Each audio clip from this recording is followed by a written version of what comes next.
పండించిన పంటకు గిట్టుబాటు ధర కల్పించి రైతు సేవా కేంద్రాల్లో కొనుగోలు చేయాలని రైతు సంఘం జిల్లా ప్రధాన కార్యదర్శి చంద్రశేఖర్ అనంతపురంలో డిమాండ్ చేశారు. వివిధ ప్రాంతాల రైతులతో కలిసి కలెక్టరేట్ ఎదుట ధర్నా నిర్వహించారు. పండించిన మిర్చి, గోధుమలు, పసుపు శనగ, జొన్న పంటలకు ప్రదర్శించి గిట్టుబాటు ధర కల్పించాలని డిమాండ్ చేశారు.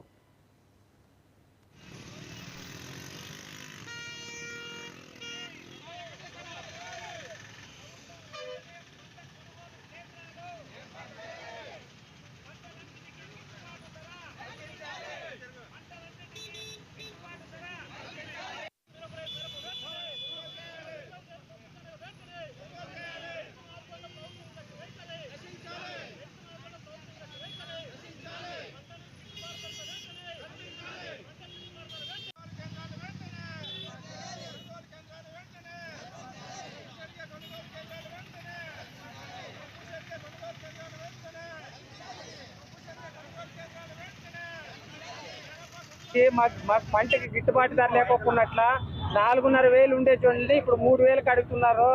సీడ్ జొన్నలు అవి మామూలుగా తినే జొన్నలు అయితే కాదు, సీడ్ జొన్నలు కాబట్టి గవర్నమెంట్ స్పందించాలని కోరుకుంటున్నాము. మామూలుగా విలేజ్ మాదే 30 సంవత్సరాల నుంచి అదే పంట పండించే వాళ్ళం మేము. ఆ పంట పండకపోతే మందులు తాగాల్సిన పరిస్థితి వస్తుంది. కాబట్టి దళారు వ్యవస్థని ఖండించాల్సిందిగా గవర్నమెంట్ కోరుతున్నాము. గవర్నమెంట్ తరఫున ఏదో న్యాయం చేయాలని కోరుకుంటున్నాం. జిల్లాలో పండినటువంటి గత ఖరీఫ్ రబీలో 2024-25 రబీలో పెద్ద ఎత్తున జిల్లాలో పంటలు సాగైనటువంటి పరిస్థితి.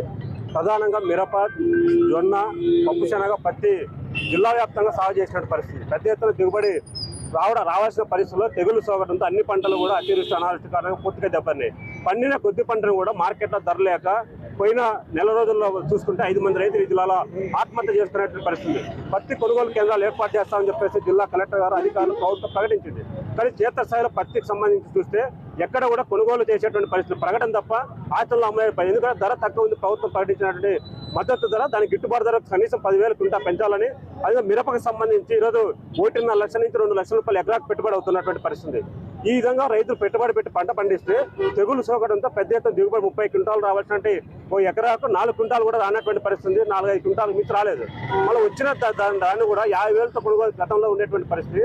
దాన్ని కొనుగోలు చేయకపోవడంతో రైతులు పొలాల్లో పెట్టుకున్న పరిస్థితి. కోల్డ్ స్టోరేజ్లో 2 సంవత్సరాలకు పండిన పంట నిల్వ చేసుకున్న పరిస్థితి. బాడుగులకు ఏసీ గోడౌన్లో పెట్టినటువంటి బాడుగులు కూడా ఈరోజు వచ్చేటువంటి పరిస్థితి లేదు.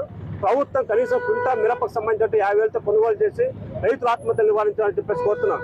సీడ్ జొన్న సంబంధించి ఆవిగిరి వీరపంగల్ మండలంలో ఆ గ్రామంలో పెద్ద ఎత్తున సాగు చేస్తారు. సుమారు ఎకరాకు 30 క్వింటాలు దిగుబడి వస్తుంది. ఈ సంవత్సరం ఏమో అది అతివృష్టి కారణంగా అది కూడా రానటువంటి పరిస్థితి. 10 నుంచి 15 క్వింటాలు మాత్రం వచ్చింది. దళారులు కంపెనీల ద్వారా వచ్చి కంపెనీలను ప్రోత్సహించి ఆ విధంగా కంపెనీల ద్వారా దళారులు పెట్టి రైతులకు ఇస్తున్నటువంటి పరిస్థితి విత్తనాలు.